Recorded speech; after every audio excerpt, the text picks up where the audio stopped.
In India, Karnataka is not only considered as one of the most picturesque and beautiful states, but also as one of the most progressive. It is ironic that a state that got the first hydroelectric power station in India is still home to the hungry.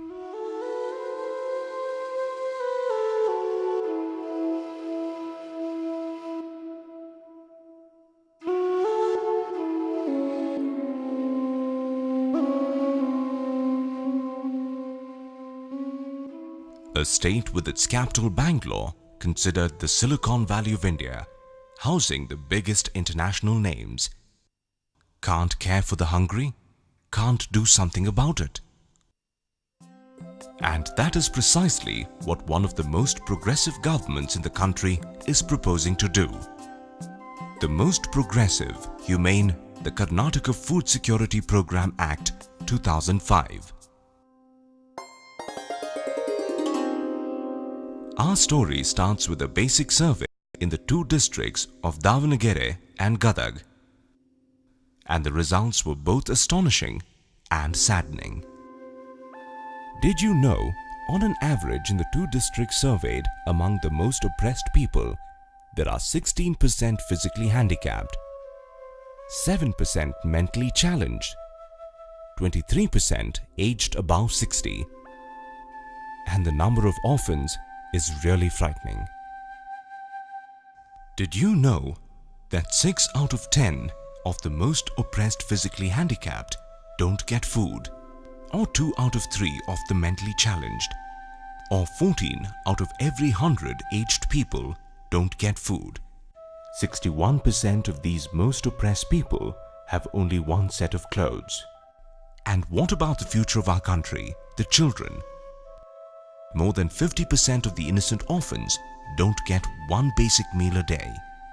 This average for the two districts can be said to be the overall average of Karnataka in general. Karnataka, being the most advanced state in the country, proposes to do something about it.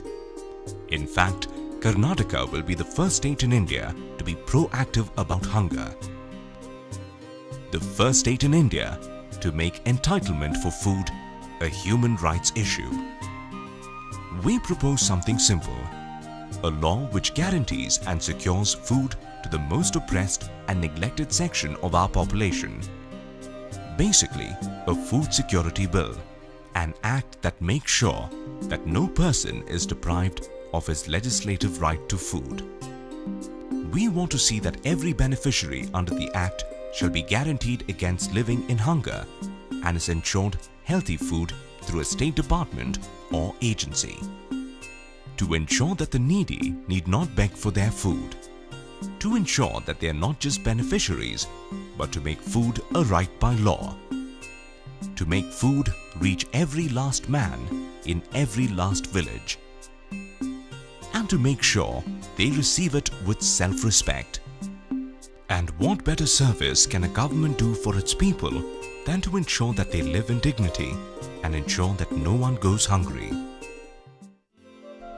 Who are the people we feel should benefit from the food security bill?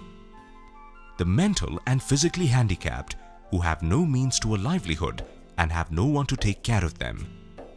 In fact, lack of food in many cases is the cause of mental or physical illness. In the great Indian culture, which prides itself on family values and taking care of its elders, there are many who have no family and have been abandoned. The future of our great state and our country, our children, especially our orphaned children. Who will take care of them if we don't? And last but not the least, the absolute poor, an individual and family whose income is below the prescribed limit. What can the state do and how? Prepare a program for delivering benefits under the Act. Identify the beneficiaries. Appoint state agencies at the district, taluk and village levels to secure and distribute food. Identify agencies for the implementation of the program and fix responsibilities. Provide the required communication and transport to places where the beneficiaries reside. thus making food available and easily accessible. A state-level high-power committee comprising of senior ministers and officers shall be constituted under the Act to advise, implement and monitor the program. Provision for action against deficiencies and non-performance. What is the necessity for such an enactment? Can a human being live without food? Isn't it the basic need? Isn't it a fundamental right? Aren't we the government the only hope for the poor and the needy? Aren't we the government the only power that can address this very basic human rights issue? It is simple. It is to make everyone in the government conscious. See that the concerned person is made accountable and responsible. Every person will ensure that the food reaches the needy.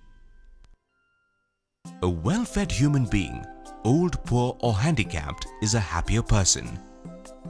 A healthy makes a strong, happy future citizen. A happy population makes a great state and a great nation. And if we the government don't do something, who else will? In fact, we, Karnataka, will be the first state in the great nation of India to propose such a purely humanitarian bill. A bill that protects and ensures the very basic right of our citizens.